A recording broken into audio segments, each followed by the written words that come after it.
So hello बच्चा लोग, कैसे हैं आप लोग। Welcome back to the channel economics with Hanisha. तो आज वीडियो के अंदर हम लोग बात करेंगे 12th सीबीएसई के एक बहुत इंपॉर्टेंट चैप्टर के बारे में, that is banking. Without wasting much time, let's get start.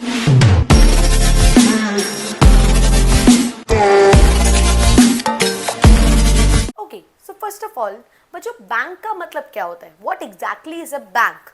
A bank is an organisation. आप ऑर्गेनाइजेशन की जगह पर इंस्टीट्यूशन भी लिख सकते हैं।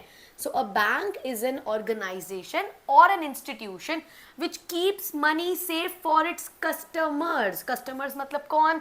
हम लोग। तो बैंक एक इंस्टीट्यूशन है, बैंक एक ऑर्गेनाइजेशन है जो क्या करता है, हमारे पैसे को सेफ रखता है। वो क्या करेगा? वो हमारे डिपॉजिट को एक्सेप्ट भी करेगा, अगर उसके पास एक्स्ट्रा पैसा है तो वो हमें मनी भी लैंड करेगा, एज वेल एज हमारी पेमेंट्स को भी मैनेज करेगा। So what is a bank? A bank is an institution, a bank is an organisation which keeps our money safe as well as which accepts our deposits, which lends money and which helps us in making any kind of payment. So first topic of the chapter, that is which type of two banks do we have? One is known as commercial bank, other is known as central bank. हर एक country का एक अपना अपना central bank होता है। Same तरीके से जो कि सारे नोट्स इश्यू को, सारी करेंसी को इश्यू करेगा, सेम उसी तरीके से हमारी कंट्री का सेंट्रल बैंक कौन सा है बच्चों? RBI, that is reserve bank of India. तो बच्चों, पूरे चैप्टर के अंदर आपको दो तरीके के बैंक्स दिए गए हैं। एक आपको देके रखा है कमर्शियल बैंक, एक आपको देकर रखा है central bank. Central bank of India हमने ऑलरेडी डिस्कस कर दिया, वो होता है हमारा reserve bank of India, that is RBI. अगर हम कमर्शियल बैंक की बात करते हैं बच्चों, तो कमर्शियल बैंक के अंदर लाइक एग्जाम्पल हो गया एचडीएफसी, आईसीआईसीआई, वो सारे हमारे कौन से होते हैं? एक्सिस बैंक, वो सारे कौन से होते हैं? हमारे कमर्शियल बैंक, जिनसे जो जनरल पब्लिक है वो जाकर सारे डीलिंग्स करेंगी, उनसे लोन लेना, उनको मनी डिपॉजिट करना। जो जनरल पब्लिक, हम डायरेक्ट आरबीआई के पास नहीं जाते हैं हमारी ट्रांजैक्शंस करने, हम जनरल पब्लिक डायरेक्ट किसके पास जाते हैं? कमर्शियल बैंक के पास। सो कमर्शियल बैंक क्या होता है बच्चा? It is an institution, because bank is an institution, it has group of people, that is why banking is an institution. So commercial bank is also an institution which performs the function of, आपको दो main function इसके अंदर याद रखने हैं। एक आपको देके रखा है इट एक्सेप्ट्स डिपॉजिट्स, एंड दूसरा डिपॉजिट एक्सेप्ट करने के बाद उस मनी के साथ वो क्या करता है? It lends money, it lends loan, it allows people to borrow money from it, right? Okay, with the aim of earning profit. Of course सीधी सीधी बात है, कमर्शियल बैंक है तो वो अपना प्रॉफिट कहीं ना कहीं किसी न किसी तरीके से कमाएगा ही, वो प्रॉफिट कमाने ही बैठा है। नाउ देर आर, अगर हम फंक्शंस की बात करते हैं, there are two important functions, one is primary function, one is secondary function. Primary को प्राइमरी क्यों बोलते हैं? क्योंकि प्राइमरी का मतलब होता है जो सबसे इंपॉर्टेंट फंक्शंस है बैंक के अंदर। नंबर वन आपको देके रखा है प्राइमरी फंक्शंस के अंदर, नंबर वन आपको देके रखा है accepting deposits. It is the most important function of commercial bank. बच्चों याद रखना, इसको स्टार मार्क कर देना, इस चीज को स्टार वाला क्वेश्चन है ये चीज, कि क्या है कमर्शियल बैंक का सबसे most important function? Accepting deposits. अब जो डिपॉजिट है वो तीन तरीके से कमर्शियल बैंक एक्सेप्ट करता है। पहला आपको देके रखा है करंट अकाउंट डिपॉजिट्स, दूसरा आपको देके रखा है सेविंग अकाउंट डिपॉजिट्स, तीसरा आपको देके रखा है फिक्स्ड डिपॉजिट्स, या उसी को हम बोलते हैं टाइम डिपॉजिट्स, उसी को हम बोलते हैं टर्म डिपॉजिट्स। अगेन कौन सा तीन है बच्चों लोग? Current account deposit, saving account deposits, fixed deposits, या तो टाइम डिपॉजिट्स, या उसी को हम बोलते हैं टर्म डिपॉजिट। अब तीनों में थोड़ा सा डिफरेंस समझ लेते हैं। जनरली जो करंट अकाउंट डिपॉजिट्स होते हैं वो किसका होगा? बिजनेसमैन का होगा, या आप बोल सकते हैं फर्म्स का होगा। ओके, जो सेविंग अकाउंट डिपॉजिट होगा वो हम लोग लंबे टाइम के लिए थोड़ा सा ट्राई करते हैं, तो वो जनरली किसका होता है बच्चों? वो जनरली हाउस होल्ड का होता है, जनरल पब्लिक का होता है। और फिक्स डिपॉजिट का मतलब क्या? आपने कोई कुछ एक मेच्योरिटी पीरियड के लिए 6 मंथ्स, 1 ईयर, उससे भी ज्यादा, वॉट एवर आपने क्या कर दिया, एक अमाउंट को आपने रख दिया एज अ फिक्स डिपॉजिट जो आप मेच्योरिटी पर निकालेंगे। Simple enough. अब हम लोग मेनली बात करते हैं इन दोनों की, current account deposit. Current account deposits के अंदर कोई भी ट्रांजैक्शंस, आप कितने भी नंबर ऑफ ट्रांजैक्शंस कर सकते हैं, उनके ऊपर किसी भी तरीके का रेस्ट्रिक्शन नहीं है। सेविंग अकाउंट ट्रांजैक्शंस में रेस्ट्रिक्शंस आते हैं। बट सेविंग अकाउंट ट्रांजैक्शन का एक एडवांटेज है। क्या एडवांटेज है? कि हमें उसके ऊपर से इंटरेस्ट मिलता है। करंट अकाउंट में हमें ऐसा कोई भी इंटरेस्ट नहीं मिलता है। मैं अगर मैं आपको इनका डिफरेंसेस बताऊं, कौन से 3 बच्चों हमने बात करी, एक हमने बात करा करंट अकाउंट का डिपॉजिट्स, एक हमने बात करा सेविंग्स अकाउंट का डिपॉजिट, और एक हमने बात कर दिया हमारा फिक्स्ड डिपॉजिट है जिसको हम लोग बोलते हैं एफडीज। ओके, अगर हम तीनों की बात करते हैं तो क्या, अगर हम लोग सबसे पहला इंटरेस्ट की बात करते, क्या मुझे करंट अकाउंट में इंटरेस्ट मिलेगा? नहीं मिलेगा। क्या मुझे सेविंग अकाउंट में इंटरेस्ट मिलेगा? बिल्कुल मिलेगा। क्या मुझे फिक्स डिपॉजिट में इंटरेस्ट मिलेगा? यस। तीनों में से सबसे ज्यादा इंटरेस्ट मुझे फिक्स डिपॉजिट में मिलता है। नेक्स्ट आपका आ जाएगा रेस्ट्रिक्शन। क्या करंट अकाउंट में कोई भी नंबर ऑफ ट्रांजैक्शंस पे रेस्ट्रिक्शन होते हैं? नहीं होते हैं। सेविंग अकाउंट में रेस्ट्रिक्शन होते हैं। फिक्स डिपॉजिट में सबसे ज्यादा रेस्ट्रिक्शन होगा। क्यों सबसे ज्यादा रेस्ट्रिक्शन होगा? क्योंकि उसको आप मेच्योरिटी पर ही निकाल पाएंगे। अगर मेच्योरिटी से पहले आपने निकाल दिया तो अल्टीमेटली आपको आपका इंटरेस्ट नहीं मिल पाएगा, जो आपका पर्पस है एफडी करने का। और तीसरा आपका है कि कैन और can't be withdrawn by cheque. क्या हम उनको चेक से निकाल सकते हैं कि नहीं निकाल सकते हैं? करंट अकाउंट को आप लोग it can be withdrawn by cheque, means ये चेकेबल है। Saving account deposits can also be withdrawn by cheque, ये भी चेकेबल है। लेकिन फिक्स डिपॉजिट को आप किसी भी तरीके से चेक से विड्रॉ नहीं कर सकते हैं। सो ये था आपका पहला function, that is accepting deposits. चलो बेटा, हमारा हो गया फर्स्ट फंक्शन। अब बात करते हैं second function of commercial bank, that is advancing loan. अच्छा, अब एडवांसिंग लोन का मतलब क्या? मेरा ड्राइंग तो बहुत गंदा है बच्चों, please bear with it. Suppose एक बच्चा है ना, तुम लोगों में से ही कोई एक बच्चा है, हम ले लेते हैं राहुल और सिमरन, ठीक है। अब सपोज एक बच्चा है राहुल, ठीक है, वो गया किसके पास गया? वो गया बैंक के पास। क्योंकि मैं बहुत फिल्मी हूँ तो ये सारे फिल्मी एग्जाम्पल्स लेते हैं, है ना। एक बच्चा है राहुल, वो गया बैंक के पास, उसने बैंक के पास रखा 10,000 रुपीज एज डिपॉजिट, ठीक है। ओके, अब बैंक ने उससे पैसे ले लिए। एक और बच्ची है सिमरन, जा सिमरन जा, जी ले अपनी जिंदगी। एक और बच्ची है सिमरन, वो आई बैंक के पास, वो रोते रोते आई कि भाई मेरे को तो पैसा चाहिए, मेरे को तो लोन चाहिए। तो वो बच्ची को बैंक ने क्या किया? उसके पास 10,000 रुपीज डिपॉजिट तो आ गया, लेकिन अब वो क्या करेगा? सारा पैसा तो वो लोन की तरह नहीं दे सकता। अब आरबीआई के रूल्स के अकॉर्डिंग उसको कुछ पैसा तो डिपॉजिट अपने पास रखना ही पड़ेगा। तो उसने क्या किया? 10,000 में से उसने लोन दे दिया। सपोज उस 10,000 रुपीज है, उसके ऊपर जो राहुल है ना, उसको मिल रहा है 3% interest rate on his saving account deposit. वही उसने क्या कर दिया? सिमरन को उसने क्या करा? 5,000 रुपीज, या उसमें से हम लोग मान लेते 8,000 रुपीज उसने एज लोन दे दिया। और उसने क्या कर दिया बच्चा?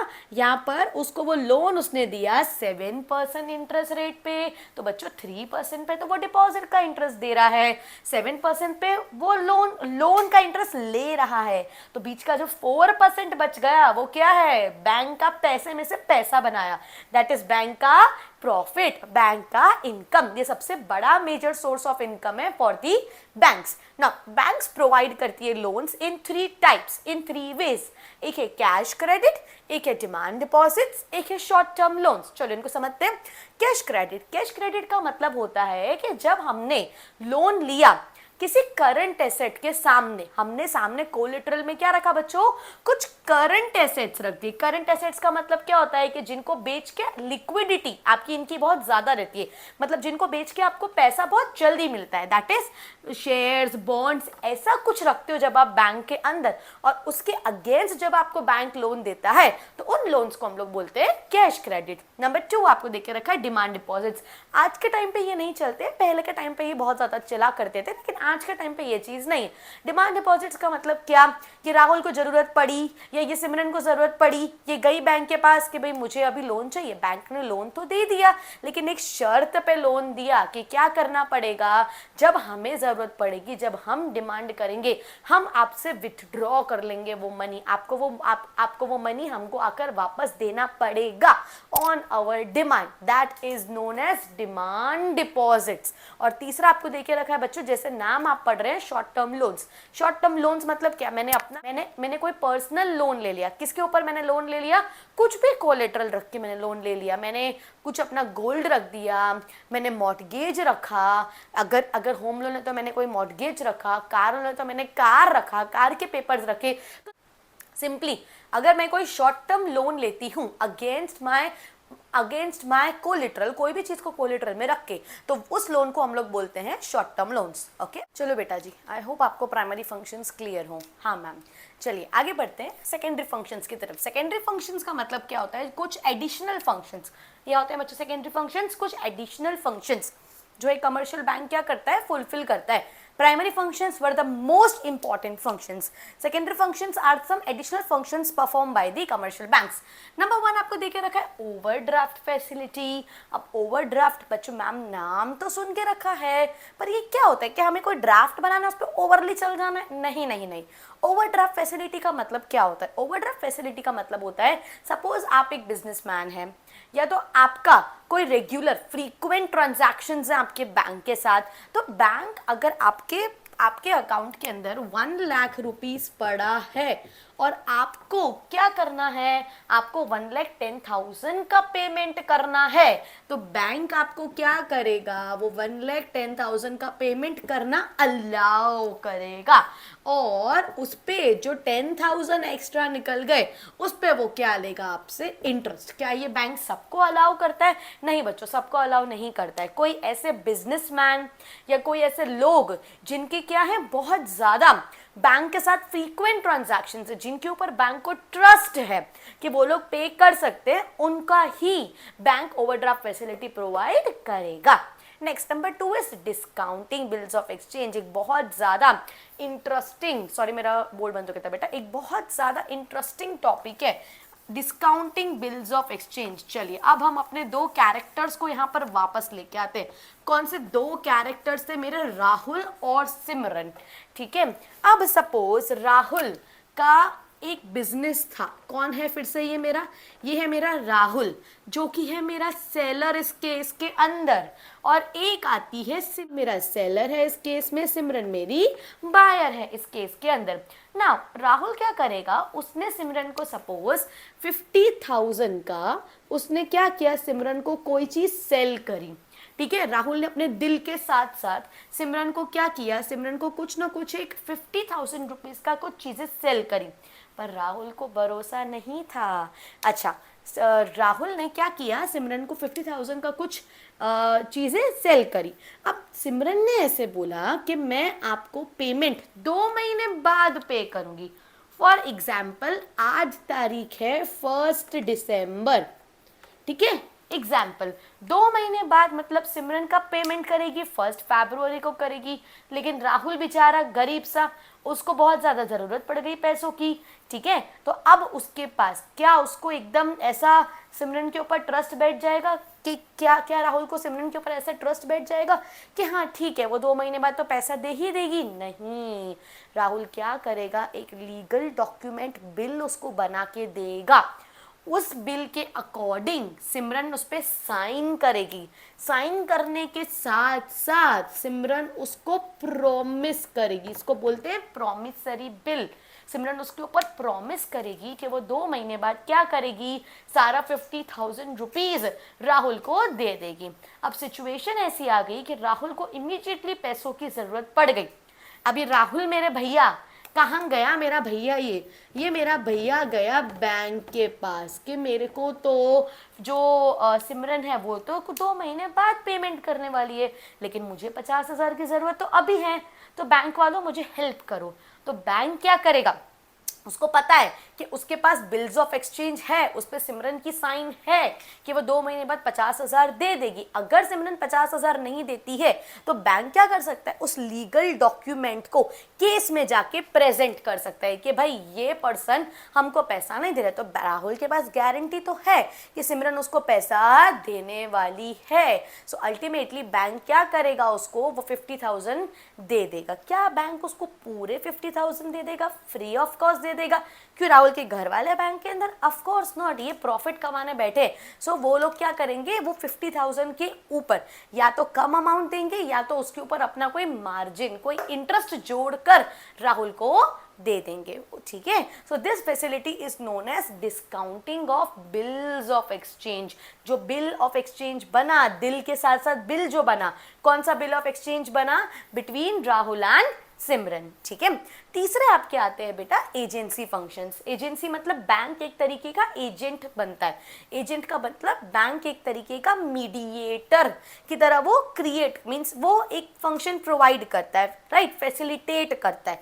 कौन सा ऐसा है? नंबर 1 आपको दे के रखा है transfer of funds. Transfer of funds मतलब क्या, एक पर्सन के अकाउंट से दूसरे पर्सन के अकाउंट में पैसे डालने, तो that is simply transfer of funds.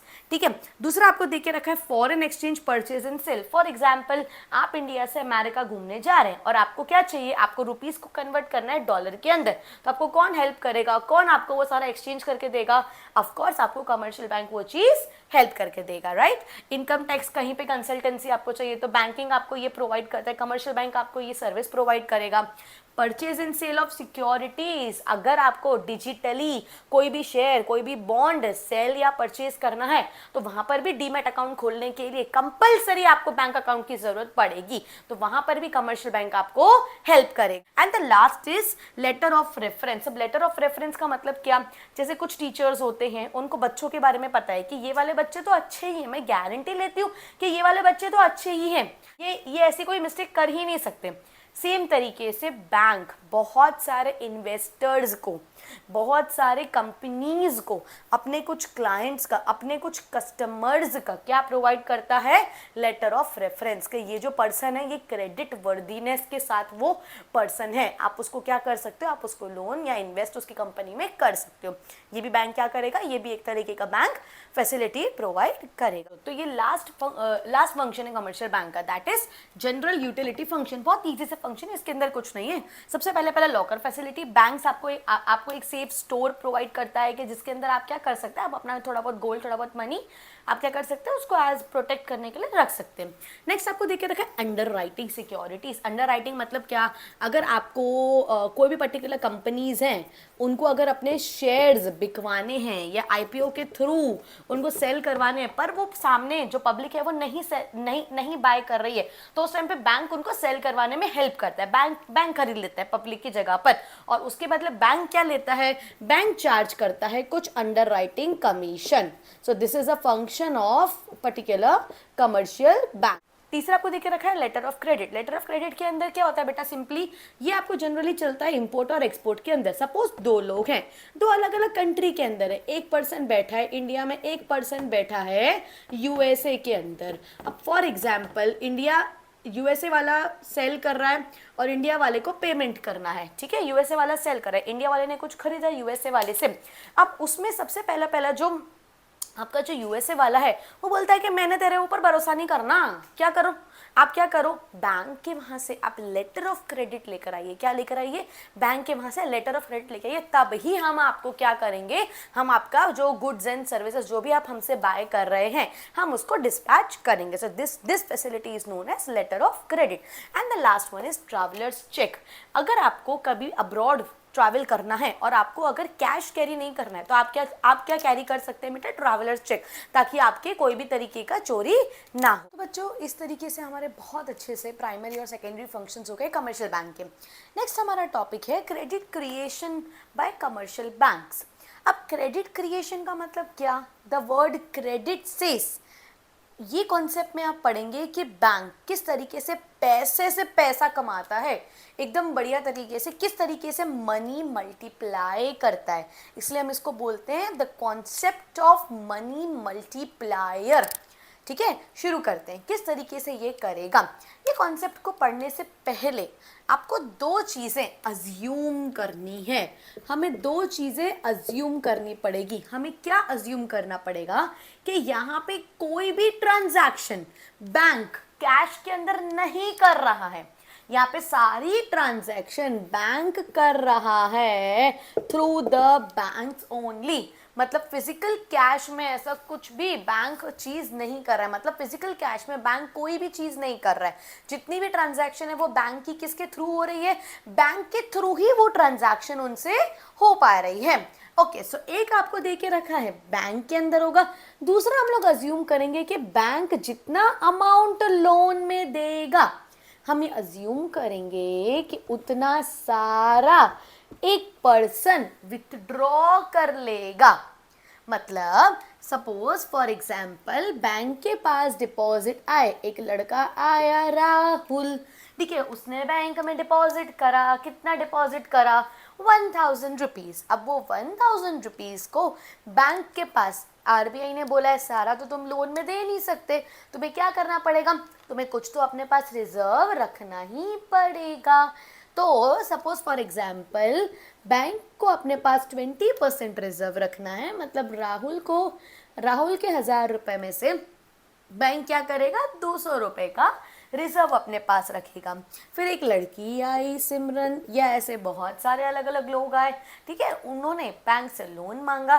Bank के पास कितना एक्स्ट्रा पैसा है, उसका खुद का कोई पैसा लगा हुआ नहीं है। हाँ, बैंक के पास कितना एक्स्ट्रा पैसा है, बैंक के पास 1000 में से 200 माइनस कर दो बच्चों। मतलब बैंक के पास कितना एक्स्ट्रा पैसा बचा है, बैंक के पास है 800 रुपए, जो बैंक क्या कर सकता है, लोन की तरह लैंड कर सकता है।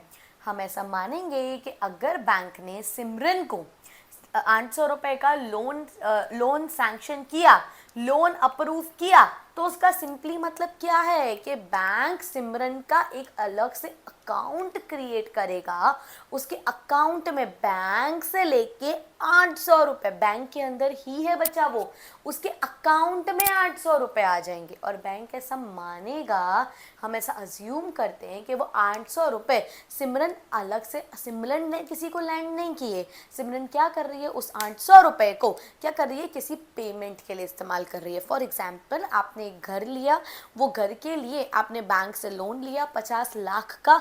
वो 50 लाख जब आपके अकाउंट में आया, कैश के अंदर कुछ भी नहीं है बच्चा, सब कुछ बैंक में हो रहा है। 50 लाख जब आपके पास आपके अकाउंट में आया, तो वो 50 लाख में से आपने 40 लाख क्या करा, उस घर के लिए पेमेंट कर दिया। मतलब आपके पास विथड्रॉ करने के लिए कितना रुपए है, जितना बैंक ने लोन लिया, उसी को हम लोग बोलते हैं यहाँ पर कि जितना बैंक लोन देता है उतना ही एक पर्सन के पास पैसा रहता है कि वो क्या कर पाए, विथड्रॉ कर पाए। अब आपने जब 40 लाख रुपए एक बिल्डर को दे दिए, 40 लाख रुपए जब आपने बिल्डर को दे दिए, तो वो 40 लाख वो बिल्डर के अकाउंट में जाएगा। मतलब किसी ना किसी तरीके से वो सारा मनी फिर से किसके पास आएगा, किसी ना किसी के अकाउंट के अंदर। मीन्स अगेन जितना पैसा बैंक ने लोन की तरह लैंड किया है, अगेन बैंक के पास उतना पैसा तो एज डिपॉजिट वापस आएगा ही आएगा। इस चीज को समझते हैं एक इजी से टेबल के फॉर्मेट में। बस बच्चों इतना याद रखना कि हमें कोई भी ट्रांजैक्शन फिजिकल कैश के फॉर्म में यहाँ पे शो नहीं करना है।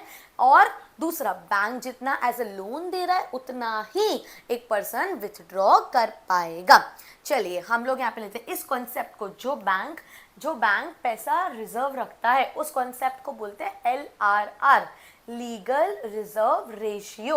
एक टेबल से हम लोग इस चीज को समझते हैं। सपोज सबसे पहला आपका आ गया डिपॉजिट्स, दूसरा आपका आ जाएगा लोन्स, तीसरा आपका आ जाएगा LRR। Suppose LRR I am taking, हमें रिजर्व करना पड़ेगा एज अ बैंक 20%।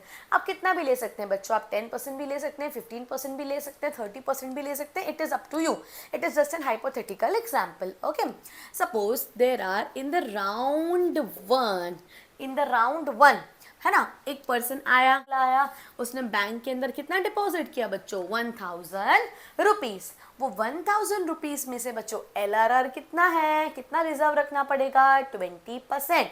1000 का 20% कितना होता है, 200। 1000 में से 200 माइनस कर दीजिए, मतलब बैंक के पास कितना एक्स्ट्रा पैसा है लोन की तरह लेंड करने के लिए, अपना कोई पैसा नहीं है, वो डिपॉजिट में से ही दे रहा है। ये इनिशियल डिपॉजिट्स बोलते हैं या प्राइमरी डिपॉजिट्स बोलते हैं इनको, राइट, ओके। वो उसने बैंक ने क्या किया, उस 1000 में से जब 200 मैंने माइनस किया, मतलब जो मेरे पास 800 रुपए हैं, वो बैंक ने क्या कर दिया, उसको लोन की तरह लेंड कर दिया। अब हमारा सेकेंड अजम्पशन, अगर किसी को लोन की तरह सपोज सिमरन को दिया, तो सिमरन के अकाउंट में जाएगा और सिमरन उतना विथड्रॉ कर लेगी और किसी और को 800 रुपए का पेमेंट करेगी। किसी और को अगर 800 रुपए का पेमेंट करेगी, मतलब वो पर्सन के भी बैंक अकाउंट में जाएगा। मतलब बैंक ने जो 800 लोन की तरह दिया, सिमरन ने किसी को पे किया, वो पे करने के बाद अगेन किसी और के अकाउंट में आया, मतलब वो 800 रुपए वापस किसी के अकाउंट में आएगा, मतलब वो वापस किसी के पास, वापस बैंक के पास एज ए डिपॉजिट आ जाएगा। सिमरन किसी और को पे कर रही है ना, वो पेएबल है उसके लिए, सिमरन किसी और को पे कर रही है वो 800 रुपये, तो वो 800 रुपये किसी के अकाउंट में वापस आ जाएगा। तो बैंक के पास, जो बैंक ने 800 रुपये एज लोन दिया, तो बैंक के पास वो 800 रुपये वापस आ गया डिपॉजिट के अंदर। अब अगेन बैंक को कितना रिजर्व रखना पड़ेगा, आरबीआई ने रोक लगा रखी है कि आप सारा पैसा नहीं दे सकते, आपको कुछ तो पैसा रिजर्व रखना पड़ेगा ताकि कोई विथड्रॉ करने आए तो आपके पास भी पैसा हो, सब तो तुम लोन में नहीं दे सकते हो ना। तो 800 का 20% कितना हो जाएगा बच्चों, 160। अब बैंक के पास 800 में से 160 माइनस करो, अब बैंक के पास कितना पैसा बचा लोन की तरह लेंड करने के लिए, 640 रुपीज। बैंक के पास जो 640 था, जो उसने लोन की तरह दिया, किसी और ने अपने अकाउंट में डिपॉजिट कर दिया, तो अगेन बैंक के पास कितना पैसा आ गया, अगेन बैंक के पास 640 रुपीज आ गया। And this goes on further कि 640 के बाद 640 अगेन बेटा 640 का 20% बैंक को रखना पड़ेगा, मतलब 640 का 20% होता है 128, तो 640 में से 128 माइनस करेंगे बच्चों, तो बैंक के पास कितना रहेगा, 512 रुपीज, जो कि वो क्या कर सकता है, किसी को भी लोन की तरह लेंड कर सकता है। ये बैंक के पास क्या होता रहेगा, ये तब तक चलता रहेगा जब तक बैंक के पास रिजर्व्स जीरो नहीं हो जाते। ये जो उनके पास रिजर्व्स है, जिसमें उन्होंने खुद का तो कोई पैसा यूज किया ही नहीं, हमारे रिजर्व से खुद का रिजर्व बनाया और उसको लोन की तरह दिया, तो ये कभी आपको टाइम मिले तो ये पूरा कैलकुलेट करिएगा। लेकिन इसको कैलकुलेट करने के लिए सिंपली मेरे पास एक फॉर्मूला है, हमारे पास एक फॉर्मूला है जिसको हम लोग बोलते हैं मनी मल्टीप्लायर। क्या बोलते हैं बच्चों इसको हम लोग, मनी मल्टीप्लायर। मनी मल्टीप्लायर का फॉर्मूला होता है 1/LRR। मैंने इस केस के अंदर कितना लिया, 20%, तो 1/20%। क्योंकि 20% है तो वो क्या हो जाएगा, 1/20/100, दैट मीन्स 100 ऊपर चला जाएगा। सो अल्टीमेटली 100/20, अल्टीमेटली 0 0 कट, 2 1 जा 2 5 जा, तो अल्टीमेटली कितना टाइम वो बैंक पैसा मल्टीप्लाई कर लेगा, 5 टाइम्स। मतलब जो मेरा 1000 रुपये था उसको मैं 5 टाइम्स मेरा बैंक मल्टीप्लाई कर सकता है। हमने कुछ भी नहीं करा है, मतलब बैंक ने कुछ भी नहीं करा है, बैंक ने क्या किया, मेरे पैसे से पैसा बनाया। एकदम बढ़िया कॉन्सेप्ट है ये। सो इस 1000 को जब आप इन सबको प्लस प्लस प्लस प्लस करते जाएंगे, और भी राउंड्स होंगे, जैसे ये राउंड 3 था, और भी राउंड्स होंगे जब तक ये 0 नहीं हो जाता तब तक। इन सबको अगर आप ऐड करोगे बेटा तो आपको यहाँ पे मिलेगा 5000 रुपीज।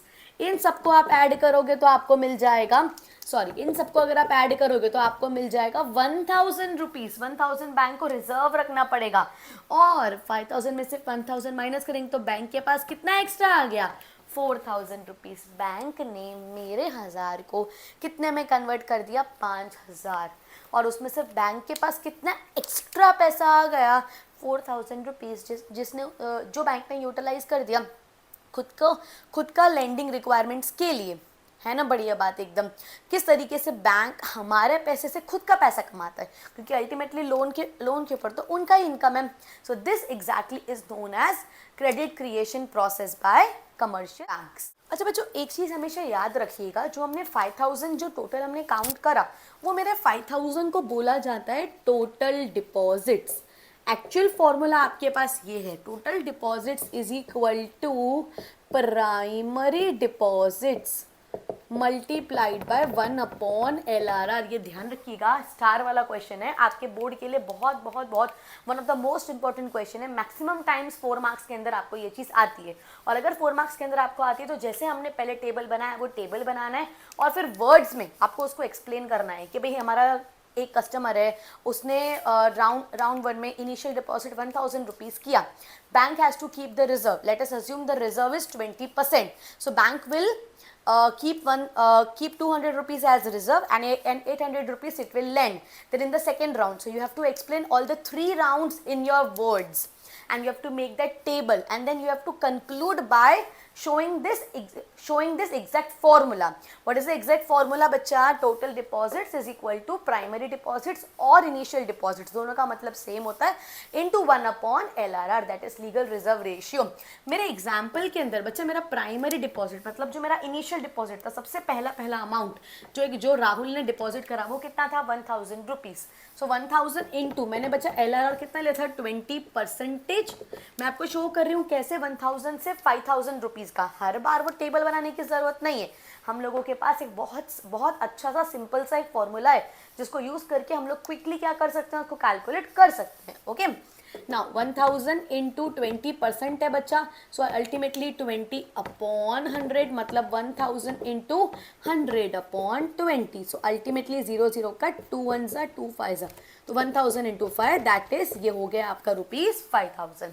इस तरीके से आप बिना टेबल बनाए बहुत इजीली फॉर्मूला के थ्रू इसको कैलकुलेट कर सकते हैं। तो ये पूरा कॉन्सेप्ट आपको 3 marks as well as 4 marks, ज़्यादातर 4 मार्क्स के अंदर आपको ये चीज़ पूछी जाती है, क्या credit creation process by commercial banks. Table बनाएंगे, टेबल में जो आपने कंटेंट्स लिखे हैं 1, 2 और 3 राउंड वाला, उसको वर्ड सिंपल वर्ड्स में एक्सप्लेन करेंगे, और लास्ट में आप ये फॉर्मूला के थ्रू शो करेंगे कि कैसे बैंक ने हमारे 1000 रुपये से 5000 रुपये बनाए। समझ आया बच्चों? इसको बोलते हैं credit creation process by commercial bank. Star mark वाला question, one of the most important questions. जो एक चीज याद रखिएगा, जैसे जैसे मोर द अमाउंट और परसेंटेज ऑफ मनी मल्टीप्लायर, जितना मल्टीप्लायर का अमाउंट ज्यादा होगा उतना अमाउंट क्रिएशन कम हो जाएगा। दोनों में इनवर्स रिलेशनशिप है। प्रूफ करें क्या? चलिए प्रूफ करते हैं। इसके पहले वाले एग्जाम्पल में मैंने क्या लिया था? इसके पहले वाले एग्जाम्पल में मैंने लिया था 20%। इस एग्जाम्पल में मैं ले रही हूँ बच्चा 10%। डिपॉजिट्स, लोन्स, LRR कितना ले रही हूँ बच्चा? इस परसेंटेज में मैं 10%। सेम एग्जाम्पल ले लेते हैं बेटा। 1000, अगर इस बार मैंने 10% को रिजर्व रखा है, मुझे मैं डिसाइड नहीं कर सकती हूँ, गवर्नमेंट डिसाइड करेगा, RBI डिसाइड करेगा। तो 1000 में से 100 रुपीज मैंने रिजर्व रख दिया, तो बैंक के पास कितना है बेटा एक्स्ट्रा? 900। राउंड 1 के अंदर, राउंड 2 के अंदर ये 900 वापस डिपॉजिट हो जाएगा, तो 900 में से 10% रखिए तो हो जाएगा 90, मतलब अब बैंक के पास कितना है? 810। और यही करते करते करते करते अगर मैं मेरा फॉर्मूला लगाऊं, फॉर्मूला क्या सीखा बच्चों हमने? Total deposits is equal to initial into 1/LRR। Initial कितना है मेरा? 1000। इस बार कितना है? LRR 10%। बच्चों 10% मतलब 10/100, मतलब अल्टीमेटली 0.1। सो 1000 इंटू 0.1 मतलब पॉइंट हटा के ऊपर 10 दूँ, मतलब मेरे पास इस बार टोटल डिपॉजिट्स कितने क्रिएट हो रहे हैं? 10,000 रुपीज़। पिछले वाले में मेरे डिपॉजिट कितने थे? 5000 रुपीज़। उधर मेरा रिजर्व रेशियो कितना था बेचा? 20%।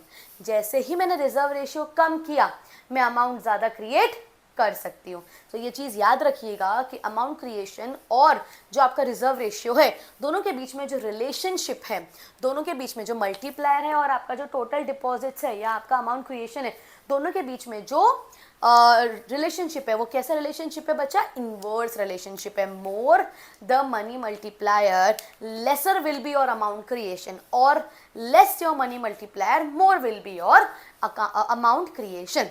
चलो बच्चों इतना समझ आया? Yes ma'am. आगे बढ़ते हैं।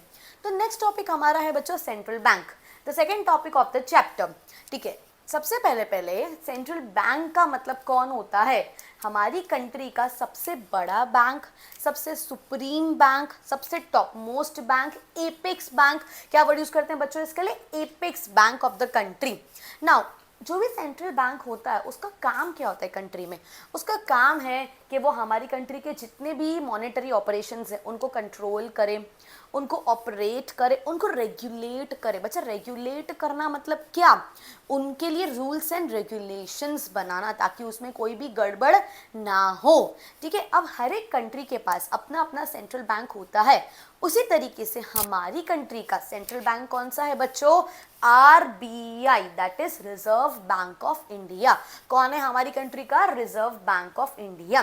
Now reserve bank of India कब एस्टैब्लिश हुआ था बच्चों? इट वाज एस्टैब्लिश ऑन 1 अप्रैल 1935। कौन से एक्ट के थ्रू हुआ था? Under RBI act 1934। अगेन ये डेट इंपॉर्टेंट है, उसको याद रखिएगा। It was established on 1 April 1935 under the act RBI act 1934। चलिए बच्चों, तो अब समझते हैं फंक्शंस ऑफ RBI। सबसे पहला आपको देके रखा है इशू करेंसी नोट्स। हमारे कंट्री में सिर्फ RBI के पास ये राइट है कि वो क्या करे? करेंसी नोट्स को इशू करे, है ना। RBI has sole authority to issue currency note. Paper notes बिना RBI के, सिवाय RBI के कोई और इशू नहीं कर सकता है। कोई भी हो बेटा, 5 rupees, 10 rupees, 20 rupees, 100 rupees, 50 rupees, 200 rupees, जितने भी नोट्स है सब इशू कौन करता है? RBI। लेकिन RBI सारे नोट्स तो इशू करता है, पर कौन सा नहीं करेगा? Except 1 rupee note and coins. ये सबको इशू कौन करता है हमारी कंट्री में? ये याद रखिएगा, दिस इज इंपॉर्टेंट। बाकी सारे नोट्स इशू करेगा, लेकिन कौन सा नहीं करेगा? ₹1 note, 1 rupee note and coins. वो कौन करता है? Ministry of finance. वो कौन करता है बच्चा हमारी कंट्री में? Ministry of finance. ठीक है, हर नोट के अंदर RBI गवर्नर की साइन होती है। ये किस में हेल्प करेगा? सारे नोट्स जो होंगे यूनिफॉर्मिटी वाले होंगे, स्टेबलाइजेशन के अंदर आपको ये चीज़ हेल्प करेगी। और RBI वाला जो नोट होगा it will be an authorised, तो उसको मीडियम ऑफ एक्सचेंज की तरह यूज करने से कोई मना नहीं कर सकता। तो ये फंक्शन क्या है बेटा? Issues the currency notes, issues the currency notes. Okay, next number 2 is banker to the government. One of the most important function जो अभी लास्ट बोर्ड में आया भी है, दैट इज जो आपके बोर्ड के पेपर्स हुए थे, दैट इज 2026 वाला जो आपका पेपर हुआ था, उसके अंदर ये सेम पिक्चर बेस्ड क्वेश्चन के अंदर पूछ। प्लीज एक स्क्रीनशॉट ले लीजिए, this is very very very important. Okay, ठीक है। So banker to the government, उसके अंदर आपको ये 3 वर्ड्स याद रखने हैं। That is RBI is a banker, RBI is an agent, RBI is a financial adviser for the government. Number 1, हम लोगों का जो रिलेशनशिप है विद एनी बैंक, HDFC के साथ, ICICI के साथ, एक्सिस के साथ क्या रिलेशनशिप है? हम वहाँ जाते हैं, अपना अकाउंट खोलते हैं, उधर से लोन लेना, हमारा सेविंग अकाउंट, करंट अकाउंट, हमारा वहाँ पर जो भी FD है, जो भी चीज़ें मैनेज करना। उसी तरीके से गवर्नमेंट का भी तो कोई बैंक होगा, उनका भी तो कोई अकाउंट संभालना होगा। तो गवर्नमेंट का अकाउंट कौन संभालता है? गवर्नमेंट का बैंकर कौन है? RBI। It maintains its current account, it maintains its receipt, its payments, everything. Okay, so RBI is known as banker to the government. Number 2, RBI agent है। RBI क्या करेगा? RBI के पास सारा पब्लिक का date आता है, सारा जो भी पब्लिक का पैसा है, जो भी हमारे टैक्स के थ्रू गवर्नमेंट का रेवेन्यू है, जो भी सब कुछ चीज़ है, वो गवर्नमेंट किसके पास डिपॉजिट करेगा? RBI के पास डिपॉजिट करेगा। तो ये RBI की रिस्पॉन्सिबिलिटी बन जाती है कि वो एक एजेंट की तरह उस पब्लिक डेट को क्या करे बच्चा? मैनेज करे, मेंटेन करके रखे। So therefore RBI is also known as an agent. तीसरा आपको देख के रखा है फाइनेंशियल एडवाइजर। भाई RBI governor means he has the particular like he advises the PM and president and the financial minister किस चीज़ के ऊपर? On inflation, deflation, interest rates, कौन सी इंटरेस्ट रेट कितनी रखनी चाहिए, right? Okay, so that is why RBI is also known as financial adviser. 3 शब्द आपको याद रखने हैं बेटा इसके अंदर। RBI is a banker, RBI is an agent, RBI is a financial advisor. किसके लिए? For the government. सो बच्चों the third function is banker to the bank. जैसे आरबीआई बैंकर था सेंट्रल गवर्नमेंट के लिए, ऐसे ही आरबीआई सेंट्रल बैंक जो है वो कमर्शियल बैंक्स के लिए भी एक बैंकर है। उसके अंदर भी आपको 3 तरीके के फंक्शंस आ जाएंगे। देखो एक तो सबसे ज़्यादा फंक्शन है ये कॉमन फंक्शन कि आरबीआई क्या करता है, जितने भी कमर्शियल बैंक की एक्टिविटीज़ है उसको रेगुलेट करेगा, उसको सुपरवाइज करेगा, उसके लिए रूल्स एंड रेगुलेशंस बनाएगा, उसको कंट्रोल करेगा। वो तो एक नॉर्मल सा है, वो सबको पता ही है। उसके अलावा कौन से 3 है? नंबर 1 आपको देके रखा है कस्टोडियन। ये एक नया टॉपिक, नया वर्ड आप लोग सीख रहे हो, custodian of the cash reserves. मैंने आपको बताया था इसके पहले LRR, लीगल रिजर्व रेशियो।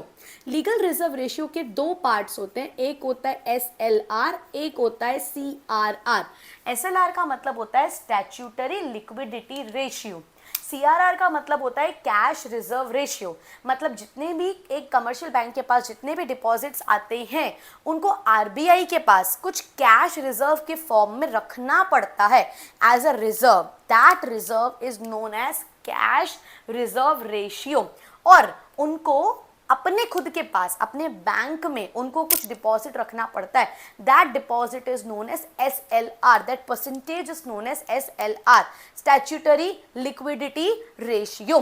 तो यहाँ पे हम लोग किसकी बात कर रहे हैं कि जो भी कमर्शियल बैंक क्या करता है बच्चों, आरबीआई के पास जो कैश रिजर्व्स रखता है, आरबीआई उसका कस्टोडियन है। कस्टोडियन मतलब आरबीआई उन सारे रिजर्व्स का प्रोटेक्टर है। ठीक है, आरबीआई क्या है, उनका एक प्रोटेक्टर है। जितना भी कैश रिजर्व्स कौन रख रहा है, कमर्शियल बैंक रख रहे हैं किसके पास, आरबीआई के पास। नेक्स्ट आपको देके रखा है lender of last resort. Lender मतलब आरबीआई क्या कर रहा है, कमर्शियल बैंक्स को मनी लेंड कर रहा है। लेंडर ऑफ लास्ट रिजॉर्ट का मतलब क्या होता है कि जब कमर्शियल बैंक्स को जरूरत पड़ती है कोई शॉर्ट टर्म या फिर लॉन्ग टर्म लोन्स की, खास करके शॉर्ट टर्म लोन्स की, और अगर उनको कहीं से पैसा मैनेज नहीं हो तो उनके पास एक लास्ट ऑप्शन, जैसे हम लोगों के पास हमारा लास्ट ऑप्शन मम्मी पापा होता है, ऐसे ही RBI is the mummy papa of all the commercial banks. That is why RBI जब कमर्शियल बैंक्स को कहीं से पैसा नहीं मिलता है तो उनको कहां से पैसा मिलेगा, उनको मिलेगा आरबीआई से। That is why RBI is known as lender of last resort. और तीसरा आपको देके रखा है क्लियरिंग हाउस। के बैंक को क्लियर करेगा ये? अरे नहीं नहीं नहीं नहीं नहीं, ये क्या, इसका क्या मतलब है, जैसे हमारा अकाउंट, मेरा अकाउंट और मेरी एक फ्रेंड का अकाउंट, अगर सिमरन का अकाउंट कंपलसरी, मेरे सपोज हम दोनों का अकाउंट एक बैंक के अंदर है, मुझे उसको कुछ पेमेंट करना है, मैंने बैंक को इंस्ट्रक्शन दिया कि डायरेक्टली आप मेरे अकाउंट में से उसके अकाउंट में पे कर दीजिए, तो ये हमारा जो इंटर बैंकिंग ट्रांजैक्शन है वो सेटल हो जाएगा। सेम तरीके से आरबीआई के पास अलग अलग बैंक्स का अकाउंट होता है। For example HDFC, axis bank, ICICI, है ना, उनके यहाँ पे बैंक्स के अकाउंट होते हैं। तो आरबीआई क्या करता है, 2 बैंक्स के बीच में जो भी उनको इंटर बैंकिंग ट्रांजैक्शंस करनी है वो इजीली वो सारे क्लेम्स को सेटल कर सकता है। भाई एक बैंक को दूसरे बैंक को कोई पेमेंट करना है, कोई पैसा देना है, तो आरबीआई बहुत इजीली क्या करता है, उन दोनों के बीच में एक मीडिएटर बन जाता है और ये ट्रांजैक्शन को क्लियर कर देता है, इसलिए उसको बोला जाता है क्लियरिंग हाउस। ओके बच्चों, एक लास्ट आपको टॉपिक देके रखा है, इसके अंदर लास्ट आपका फंक्शन है, that is controller of money supply and credit. सबसे ज्यादा इंपॉर्टेंट टॉपिक है, स्टार नहीं डबल स्टार क्वेश्चन है, मोस्ट इंपॉर्टेंट क्वेश्चन है जो आपका किसी ना किसी तरीके से एवरी ईयर बोर्ड्स के अंदर आता है। इसको प्लीज स्टार मार्क करके रख दीजिए। सबसे पूरे बैंकिंग में सबसे इंपॉर्टेंट क्वेश्चन यही है आपका, एंड डेफिनेटली इसमें से आपका कोई ना कोई क्वेश्चन आने ही वाला है। ठीक है, तो इसकी बात करते हैं। क्या बोला यहाँ पे, controller of money supply. RBI क्या करता है, आरबीआई रेगुलेट करता है कंट्री का मनी सप्लाई। कौन सी पॉलिसी के थ्रू करता है बच्चों, मॉनेटरी पॉलिसी। अब मैम ये क्या होता है, इसका क्या मतलब है, मनी सप्लाई का क्या, अगर मैं एक मार्कर की डिमांड बोलती हूँ तो वो हुआ इंडिविजुअल डिमांड। अगर सभी लोग मिलके एक ही मार्कर की डिमांड करें तो वो होता है मार्केट डिमांड। सभी लोग मिलके सब तरीके की डिमांड करें, जो हमने 11th स्टैंडर्ड में पढ़ा है, एग्रीगेट डिमांड। क्या बोलते हैं बच्चों उसको, एग्रीगेट डिमांड। अगर सब लोग मिलके एग्रीगेट, सब लोगों के पास अगर मनी का सप्लाई ज्यादा है, पैसा ज्यादा है, तो उनको कहीं ना कहीं कीड़ा काटेगा कि भाई हमें क्या करना पड़ेगा, हमें अब खर्चा भी ज्यादा करना है। मतलब अल्टीमेटली वो क्या करेंगे, डिमांड सारे प्रोडक्ट्स की ज़्यादा करेंगे। ये मेरे इकोनॉमी में क्या करेगा बच्चा, ये हमारी इकोनॉमी में क्या करेगा, ये इम्बैलेंस क्रिएट कर देगा। या तो इसका उल्टा सिचुएशन, अगर कंट्री के अंदर, अच्छा बच्चों मनी सप्लाई जब ज़्यादा होता है मतलब मेरे कंट्री में प्रॉब्लम किस चीज़ की है, इन्फ्लेशन। इन्फ्लेशन का मतलब क्या, मेरे कंट्री का जनरल प्राइस लेवल बढ़ गया और जो मेरा मनी है एट प्रेजेंट उसका वैल्यू डिक्रीज हो गया। ऐसा 10 रुपए नहीं थे, 10 रुपए पहले भी थे, 10 रुपए आज भी है, लेकिन आज जो 10 रुपए हैं उनका उसका वैल्यू बहुत कम है। पहले हमारे मदर फादर के टाइम पे जो 10 रुपीज़ में बहुत सारी चीज़ें वो लोग खरीद पाते थे, लेकिन आज वो खरीद नहीं पाते हैं। तो इस सिचुएशन को हम लोग बोलते हैं सिचुएशन ऑफ इन्फ्लेशन। ये भी अभी लास्ट ईयर बोर्ड में अंदर आया था 2026 के अंदर through a picture based question. ठीक है, तो इन्फ्लेशन के अंदर क्या होता है, हमारी कंट्री का जो जनरल प्राइस लेवल है वो बढ़ जाएगा। क्यों, क्योंकि लोगों के पास बहुत पैसा आ गया, बहुत पैसा आने से बहुत खर्चा कर रहे हैं, बहुत डिमांड कर रहे हैं, राइट। ओके, तो बहुत खर्चा कर रहे हैं मतलब क्या, वो सेम 10 रुपए की चीज की जगह 10 रुपए की चीज का 50 रुपए देने के लिए तैयार हो गए हैं भाई सब लोग, right. Okay, so this is known as general price level का बढ़ जाना, that is the problem of inflation. या तो इकोनॉमी हम लोग क्या फेस कर रहे होंगे भाई, हमारे कंट्री में जो मनी सप्लाई, सपोज कोविड आया था तो कोविड के बाद सबके पास पैसा कम हो गया है ना। अगर पैसा ही कम हो गया तो एग्रीगेट डिमांड, सबकी मिलके डिमांड क्या हो जाएगी बच्चा, कम। क्या ये कंट्री के लिए अच्छा है, बिल्कुल भी अच्छा नहीं है। इन्फ्लेशन तो कंट्री के लिए बुरा है ही है, पर डिफ्लेशन उससे भी ज़्यादा बुरा है। डिफ्लेशन बिल्कुल कंट्री के अंदर नहीं आना चाहिए। इसका मतलब क्या, मेरे कंट्री के अंदर जितना भी जनरल प्राइस लेवल है वो कम हो जाएगा, राइट। ओके, इस सिचुएशन को हम लोग बोलते हैं महंगाई से उल्टा वाला situation, that is known as deflation. तो आरबीआई अपनी मॉनेटरी पॉलिसी के थ्रू इनडायरेक्टली, गवर्नमेंट तो डायरेक्टली कंट्रोल करता है फिस्कल पॉलिसी के थ्रू, लेकिन आरबीआई अपनी मॉनेटरी पॉलिसी के थ्रू इनडायरेक्टली ये दो चीज़ों को क्या करता है, इन्फ्लेशन और डिफ्लेशन को कंट्रोल करता है। अब कैसे कंट्रोल करता है इसको हम लोग एक बार समझते हैं। हम लोग क्या सीख रहे हैं बेटा, मॉनेटरी पॉलिसी के इंस्ट्रूमेंट्स के आरबीआई कैसे कंट्रोल करेगा। आरबीआई के पास ये शॉर्ट 4 मार्क का आंसर आप लोग को बोर्ड में आएगा ही आएगा। ठीक है, आरबीआई के पास ये मैं बना दूं, देन इसका स्क्रीनशॉट ले लेना बच्चों एक बार। एक होते हैं क्वांटिटेटिव इंस्ट्रूमेंट्स, एक होते हैं क्वालिटेटिव इंस्ट्रूमेंट्स। क्वांटिटेटिव इंस्ट्रूमेंट्स में आरबीआई के पास है अलग अलग तरीके के rates, repo rate, reverse repo rate, bank rate. इसको हम समझते हैं डिटेल में बच्चा। Open market operations, repo rate, reverse repo rate, bank rate and open market operations. And qualitative में उनके पास है सिलेक्टिव क्रेडिट कंट्रोल,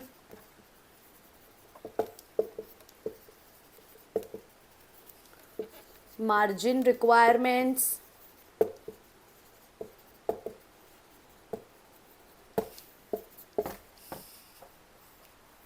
और तीसरा आपको है मॉरल सुएशन। आइए बच्चा इसको समझते हैं, बहुत बहुत बहुत इंपॉर्टेंट टॉपिक आपको दिया गया है। ठीक है, और मॉरल सुएशन, ठीक है। ओके, चलिए पहले इंटरेस्ट रेट्स है। क्वांटिटेटिव इंस्ट्रूमेंट्स का मतलब क्या है बच्चा, कि आरबीआई के पास कुछ क्वांटिटेटिव इंटरेस्ट रेट्स है जिनको आरबीआई कंट्रोल करता है। नंबर 1 आपको दे के रखा है रेपो रेट। रेपो रेट का क्या मतलब होता है, वो रेट जिस पर आरबीआई लोन देता है। किसको लोन देता है, कमर्शियल बैंक्स को। कौन किसको लोन दे रहा है बच्चों, आरबीआई लोन दे रहा है। कैसे लोन दे रहा है, शॉर्ट टर्म लोन दे रहा है। किसको दे रहा है, कमर्शियल बैंक्स को। उस रेट को बोला जाता है रेपो रेट। अगर ये रेट आरबीआई बढ़ा देगा मतलब कमर्शियल बैंक के लिए लोन महंगे हो जाएंगे। अगर कमर्शियल बैंक के लिए लोन महंगे हो जाएंगे तो अल्टीमेटली जो जनरल पब्लिक कमर्शियल बैंक के पास जाएगी उसको भी लोन महंगा मिलेगा। अगर जनरल पब्लिक को लोन महंगा मिलेगा तो अल्टीमेटली लोग लोन नहीं लेंगे। लोन नहीं लेंगे तो वो लोग ज़्यादा लोन को बिजनेस में लगा नहीं पाएंगे, मतलब ज़्यादा इनकम नहीं होगी। तो अपने आप जो डिमांड है वो क्या हो जाएगा, कंट्रोल हो जाएगा, है ना। ये आपका होता है in the case of inflation. याद रखिएगा बच्चा, आप लोग ना दिमाग में एक चीज़ रखिएगा, जब भी आप इन्फ्लेशन के बारे में बात करते हैं, हम इस टॉपिक में पढ़ क्या रहे हैं कि आरबीआई इन्फ्लेशन और डिफ्लेशन कैसे कंट्रोल करता है। ठीक है, जब भी आप ये टॉपिक पढ़ेंगे ये चीज़ दिमाग में रखिएगा, इन्फ्लेशन मतलब लोगों के पास पैसा ज़्यादा है, जनरल प्राइस लेवल बढ़ा हुआ है, हमें उनसे पैसा लेना है, हमें उनसे पैसा कर्ब करना है। सेम तरीके से डिफ्लेशन में हमें क्या करना है, पैसा इंजेक्ट करना है ना, हम लोगों को एडिशनल पैसा उसके अंदर क्या करना पड़ेगा, इंजेक्ट करना पड़ेगा, राइट। सबसे पहले हम लोग बात कर रहे थे इन्फ्लेशन की, हम बात कर रहे थे रेपो रेट की। तो वो रेट जिसपे आरबीआई कमर्शियल बैंक्स को शॉर्ट टर्म के लिए लोन देता है उसको हम लोग बोलते हैं रेपो रेट। इन्फ्लेशन के टाइम पे क्या करेगा आरबीआई, रेपो रेट बढ़ा देगा, क्योंकि इन्फ्लेशन में क्या करना है, पैसा लेना है उनसे, है ना, लोगों के पास पैसा ज्यादा है, उनसे लो, उनकी डिमांड कम करो। लोन महंगा तो लोग भी लोन महंगा, लोगों के लिए भी लोन महंगा तो लोग लोन नहीं लेंगे, लोग इन्वेस्ट नहीं करेंगे, तो लोगों के लिए अल्टीमेटली क्या हो जाएगा, इनकम कम, डिमांड कम, सिंपल। डिफ्लेशन में क्या करेगा आरबीआई, इस रेपो रेट को डिक्रीज कर देगा। अगर डिक्रीज कर देगा तो लोगों के लिए लोन सस्ता, लोग लोन लेंगे, लोग इन्वेस्ट करेंगे और अल्टीमेटली लोगों की इनकम बढ़ेगी, तो वो लोग डिमांड ज्यादा करेंगे। सो इन्फ्लेशन में इंक्रीज, डिफ्लेशन में डिक्रीज। ओके, नेक्स्ट आपको देख के रखा है reverse repo rate. This is also known as repurchase rate. Okay बच्चों, अब इसके अंदर क्या होता है, इसके अंदर जो कमर्शियल बैंक है, अब कमर्शियल बैंक लोन नहीं देगा, this means commercial bank RBI को रिवर्स करना है, मैं बच्चा रिवर्स रेपो रेट करना है, मतलब जो कमर्शियल बैंक है वो आरबीआई को अपने सरप्लस डिपॉजिट करेगा आरबीआई के पास। क्या करेगा बच्चों, आरबीआई के पास अपने सरप्लस, जो उनके पास एक्स्ट्रा अमाउंट है, जैसे हमारे पास एक्स्ट्रा अमाउंट होता है तो हम जाके क्या करते हैं, बैंक में डिपॉजिट करते हैं और उस पर हमें इंटरेस्ट मिलता है। सेम तरीके से जो कमर्शियल बैंक्स है वो आरबीआई के पास अपना सरप्लस क्या करते हैं बच्चों, डिपॉजिट करते हैं। अगर इन्फ्लेशन है मतलब आरबीआई को चाहिए कि लोगों के पास पैसा कम हो, उनसे पैसा खींचो, मतलब आरबीआई क्या करेगा, उन इंटरेस्ट रेट को बढ़ा देगा। अगर रिवर्स रेपो रेट को बढ़ा देगा तो मीन्स इंटरेस्ट ज़्यादा मिल रहा है, तो people will be attracted to save more, deposit more. तो जो बैंक्स है वो लोन में कम लेंड करेंगी और आरबीआई के पास ज़्यादा सेव करेगी, क्योंकि उनको ज़्यादा इंटरेस्ट मिल रहा होगा। अगर डिफ्लेशन होता है तो आरबीआई इसको कम कर देगा, मतलब उस टाइम पे आरबीआई को चाहिए कि तुम क्या करो, तुम लोन दो, लोगों को लोन दो, है ना, तुम क्या करो, अल्टीमेटली कंट्री के अंदर इन्वेस्टमेंट लाओ, कंट्री के अंदर पैसा इंजेक्ट करो। तो आरबीआई क्या करेगा, अगर इनको कम देगा, इनके डिपॉजिट पे, ये एक तरीके का डिपॉजिट है बच्चों, तो अगर इनके डिपॉजिट पे आरबीआई उनको कम देगा तो ultimately the commercial banks will be attracted to lend more rather to save more, right? So at the time of inflation it will increase reverse repo rate, at the time of deflation it will decrease repo rate। तीसरा बच्चों इसके जैसा ही आपको देके रखा है, इसके जैसा ही आपका होता है bank rate. Bank rate is also known as discount rate. इसका मतलब होता है जब आरबीआई लोन दे रहा है, किसको लोन दे रहा है बच्चा, ऑफ कोर्स कमर्शियल बैंक्स को लोन दे रहा है, लेकिन किसके लिए दे रहा है बच्चों, उनके लॉन्ग टर्म रिक्वायरमेंट्स फुलफिल करने के लिए। So that rate is simply known as bank rate. Exactly same concept as repo rate, बस रेपो रेट में शॉर्ट टर्म लोन होता है, बैंक रेट में लॉन्ग टर्म लोन होता है। रेपो रेट में क्या, बैंक रेट के अंदर भी आरबीआई क्या करेगा, अगर इन्फ्लेशन होगा तो बैंक रेट बढ़ा देगा, अगर डिफ्लेशन होगा तो बैंक रेट कम कर देगा, simple enough. Next is open market operations, जिसको हम लोग बोलते हैं OMO, ओपन मार्केट ऑपरेशंस। इसका मतलब क्या, गवर्नमेंट सिक्योरिटीज को आरबीआई या तो जनरल पब्लिक को सेल करेगा या जनरल पब्लिक से बाय करेगा। कौन सी सिक्योरिटीज बच्चा, गवर्नमेंट सिक्योरिटीज। अब समझते हैं कि इन्फ्लेशन और डिफ्लेशन के टाइम पे आरबीआई क्या करेगा। अब अगर इन्फ्लेशन है, लोगों के पास पैसा ज़्यादा है, लोगों से क्या करना है, पैसा लेना है, तो आरबीआई क्या करेगा, लोगों से पैसा अगर लेना है तो अल्टीमेटली वो उनको सेल करेगा। मतलब क्या, अगर आरबीआई ने गवर्नमेंट सिक्योरिटी सेल करी, मतलब आरबीआई से सिक्योरिटीज जाएगी, शेयर्स जाएंगे, स्टॉक्स जाएंगे और लोगों से पैसा, the people will pay money to RBI, right. So लोगों से पैसा आरबीआई के पास आएगा, तो ultimately if there is inflation, RBI क्या करता है, सिक्योरिटीज को सेल करता है, ताकि लोग पैसा आरबीआई को पे करें, मनी कंट्रोल हो, मनी कर्ब हो। सेम तरीके से अगर डिफ्लेशन है मीन्स आरबीआई के पास क्या, मीन्स आरबीआई क्या चाहता है कि लोगों के पास क्या हो, लोगों को पैसा इंजेक्ट हो। तो आरबीआई क्या करेगा, आरबीआई पैसा देना चाहेगा, मतलब आरबीआई क्या कर लेगा, लोगों से बाय कर लेगा। क्या कर लेगा बच्चा, लोगों से वो बाय कर लेगा। अगर वो लोगों से सिक्योरिटीज बाय करता है मीन्स अल्टीमेटली उनके पास क्या हो जाएगी, उनके पास है सिक्योरिटी आरबीआई के पास भी, लेकिन आरबीआई ने क्या दिया, मनी, तो अल्टीमेटली मनी उस टाइम पे बढ़ जाएगा। ओके, लास्ट इज बच्चों लीगल रिजर्व रेशियो। याद रखिएगा हम अभी सिर्फ क्वांटिटेटिव इंस्ट्रूमेंट्स के बारे में पढ़ रहे थे, क्वालिटेटिव अभी बाकी हैं। क्वांटिटेटिव इंस्ट्रूमेंट्स में last is legal reserve ratio. It consist of two rates, SLR and CRR. SLR मतलब क्या, स्टैट्यूटरी लिक्विडिटी रेशियो, जो कमर्शियल बैंक्स को अपने पास कंपल्सरी मेंटेन करना पड़ता है, maintain with themselves, so that अगर लोग कभी उनसे विथड्रॉ करने आए तो उनके पास पैसा होना चाहिए। डिपॉजिट का वो अमाउंट जो बैंक अपने पास रखता है, फिक्स्ड परसेंटेज, ठीक है। सीआरआर मतलब होता है कैश रिजर्व रेशियो। ये वो कैश रिजर्व्स है जो कमर्शियल बैंक्स किसके पास रखता है, आरबीआई के पास डिपॉजिट करता है। Cash reserve ratio, cash reserves, fixed percentage of cash reserves which the commercial bank deposit with RBI. Okay, अगर इन्फ्लेशन होगा कंट्री के अंदर तो आरबीआई क्या करेगा, दोनों रेट्स को बढ़ा देगा। मतलब जो बैंक है उनको ज्यादा आरबीआई के पास पैसा रखना पड़ेगा एज रिजर्व। उनके पास पैसा होगा ही नहीं कि वो ज्यादा क्या कर पाए, मनी को लेंड कर पाए, तो मनी सप्लाई कंट्रोल।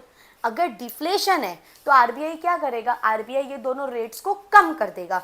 ये दोनों रेट्स को कम कर देगा तो इसका मतलब क्या कि बैंक को आरबीआई के पास रिजर्व की तरह कम पैसे रखने पड़ेंगे। अगर कम रखने पड़ेंगे मीन्स उनके पास ज़्यादा बचेगा जो वो क्या करते हैं, आगे चल के किसी को लेंड कर सकते हैं।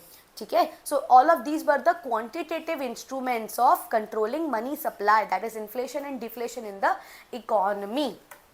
छोटी ट्रिक से आप लोग ये चीज याद रखिएगा, बहुत ईजी सा है। क्वांटिटेटिव इंस्ट्रूमेंट्स है ना, हम लोगों ने क्या पढ़ा, अल्टीमेटली आरबीआई को कंट्रोल करना है मनी सप्लाई, मॉनेटरी पॉलिसी के थ्रू मनी सप्लाई। क्या कंट्रोल करने के लिए, इन्फ्लेशन या फिर डिफ्लेशन।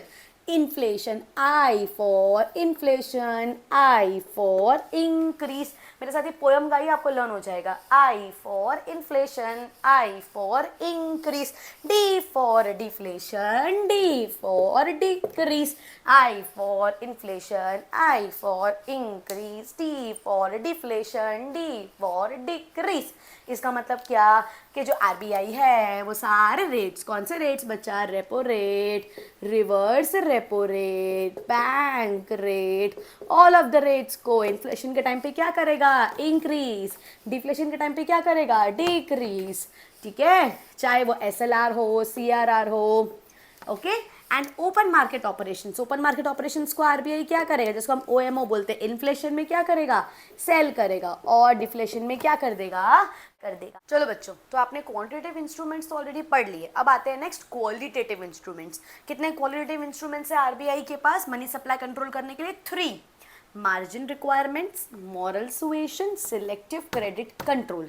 अब मार्जिन रिक्वायरमेंट्स का मतलब क्या होता है बच्चों, फॉर एग्जाम्पल अगर एक पर्सन है, आ गया फिर से हमारा राहुल, ठीक है, उसको चाहिए बैंक से 100 रुपए का लोन, तो बैंक उसको बोलेगी थम जा भैया, रुक जा भैया, अगर तुझे 100 रुपए का लोन चाहिए तो तुम मेरे पास 120 रुपए की सिक्योरिटी लेकर आ कम से कम। ऐसा बैंक क्यों करती है बच्चों, क्योंकि अगर एक पर्सन ने लोन लिया लेकिन वो लोन रीपे नहीं कर पाया तो सिक्योरिटी हमेशा उससे ज़्यादा अमाउंट की मांगी जाती है। वो बैंक क्या करेगा, अगर वो पर्सन ने, राहुल ने वो पैसा वापस नहीं दिया तो बैंक उसकी सिक्योरिटी को बेच देगा, और बेचने के बाद ऑफकोर्स जब बेचने जाएगा तब उसकी वैल्यू 120 रुपये से 100 रुपये से कम हो गई होगी। दैट इज़ वाई बैंक हमेशा जब भी लोन देता है वो क्या करता है, सिक्योरिटी का अमाउंट, बैंक जो सिक्योरिटी का अमाउंट है वो लोन से ज़्यादा मांगता है, राइट। अब आरबीआई को अगर इन्फ्लेशन कंट्रोल करना है, मनी सप्लाई कंट्रोल करना है, तो आरबीआई क्या बोलेगा इन कमर्शियल बैंक्स को, तुम अपना ना ये रिक्वायरमेंट बढ़ा दो। मतलब अगर राहुल को 100 रुपए का लोन चाहिए था तो बैंक ने उससे 120 मांगा, लेकिन अभी 100 रुपए की जगह बैंक उसको बोलता है तू मेरे पास सिक्योरिटी रख एज कोलेटरल 160 रुपए की। तो ये बहुत लोगों के लिए पॉसिबल नहीं होगा। सो अल्टीमेटली बहुत लोग क्या करेंगे, बहुत लोग लोन नहीं लेंगे। सो अल्टीमेटली वो डिमांड कम हो जाएगी और अल्टीमेटली मनी सप्लाई कंट्रोल हो जाएगा। This is known as margin requirements, the margin between, the gap between the amount of security and the amount of loan, that is known as margin requirement. दूसरा आपको देख के रखा है moral suasion, मतलब RBI। देखो बेटा, मम्मी पापा को हमसे कोई भी बात मनवानी है ना, बहुत अच्छे से मनवा लेते हैं, है ना, बहुत ज़्यादा अच्छे से। वो लोग they are expert in all those things. Same तरीके से सारी बैंक्स का मम्मी पापा कौन है, RBI। सो उसी तरीके से जो RBI है, अगर वो बैंक्स को बोलेगा, है ना, किसी भी तरीके से RBI उन्हें कन्विंस करेगा, है ना, उनको प्यार से परसुएड करके, है ना, उनको प्यार से मना करना, किसी भी चीज़ को प्यार से थप्पड़ मारने वाली चीज़, है ना, उनको परसुएड करना, या उनको कड़क तरीके से एक ऑर्डर देना कि तुम लोगों को अब कमर्शियल बैंक्स को उन्होंने बोला कि तुम लोग को अब लोन कम देना है, तो अल्टीमेटली क्या हो जाएगा, लोन कम जाएंगे, पैसा कंट्रोल, मनी सप्लाई कंट्रोल, क्योंकि money supply control, inflation control. And the last is selective credit control. इस चीज़ में RBI क्या करता है, इस चीज़ में RBI इंस्ट्रूमेंट्स को कंट्रोल कर लेता है, कि मार्जिन रिक्वायरमेंट को कंट्रोल करता है। इस चीज़ में बोलता है देना ही नहीं है लोन, रोक लगा दो लोन पे। पर यहाँ पर क्या सारे सेक्टर्स में लोन पे रोक लगा सकते हैं कि नहीं भाई, health is very important, educational sector is very important, बच्चों की पढ़ाई थोड़ी ना रोक सकते हैं। तो अगर वहाँ पे किसी को लोन का रिक्वायरमेंट है तो हम लोग कैसे मना कर सकते हैं। सो ऐसे केसेस के अंदर RBI करता है सिलेक्टिव क्रेडिट कंट्रोल। इस चीज़ को बोलते हैं, इस प्रोसेस को बोलते हैं क्रेडिट राशनिंग। क्या बोलते हैं, क्रेडिट राशनिंग। राशन का मतलब है सोचा समझा। मतलब RBI कमर्शियल बैंक्स को बोलता है कि जेन्युइनली जिनको पैसे का रिक्वायरमेंट है, जिन सेक्टर्स में, जैसे हेल्थ हो गया, एजुकेशन हो गया, बैकवर्ड सेक्टर्स हो गए, आप सिर्फ उनको लोन दीजिए, बाकी किसी को भी लोन मत दीजिए, बाकियों का लोन कंट्रोल करिए, अगर उनको मनी सप्लाई को कंट्रोल करना है तो। अगर वैसे ही उल्टा केस जाए, डिफ्लेशन पे जाए, अगर RBI को चाहिए कि मनी सप्लाई ज़्यादा होना चाहिए कंट्री में, तो इस चीज़ को वो अलाउ कर देगा। ठीक है बच्चों, तो आज हम लोगों ने यहाँ पे ये दोनों इंस्ट्रूमेंट्स पढ़ लिए, quantitative as well as qualitative instruments. ठीक है, क्वांटिटेटिव एक बार सारे फिर से लिस्ट कर लीजिए बच्चा।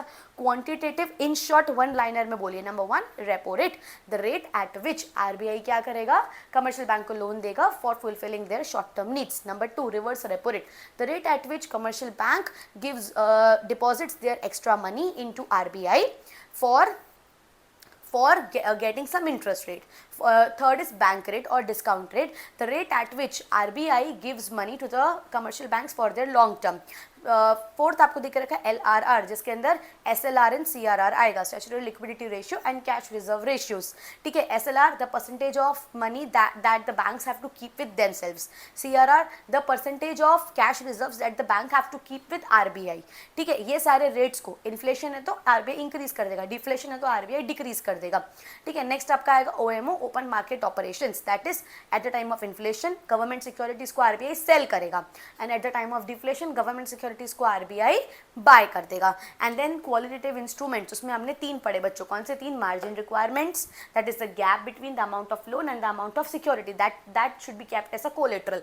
सेकंड इज मॉरल सुएशन, प्यार से मना देना, RBI मना कर देगा कि तुम्हें लोन नहीं देना है। And third is selective credit control, जहां पे जेन्युइनली रिक्वायरमेंट है, सिर्फ उसी सेक्टर में लोन प्रोवाइड करिए।